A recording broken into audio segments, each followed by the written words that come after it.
Whenever you're welding a repad or anything with an edge or a lip, you just want to save that edge for the cap. It'll help you out whenever you're capping. It'll give you something to tie into.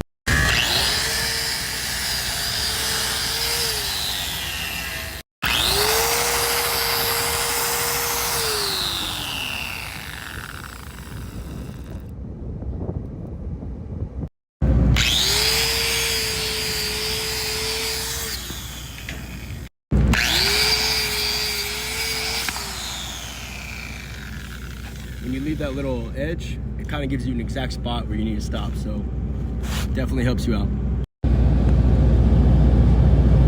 I like to grind my start and stops, and pretty much any BB you see kind of gives it a better look at the end.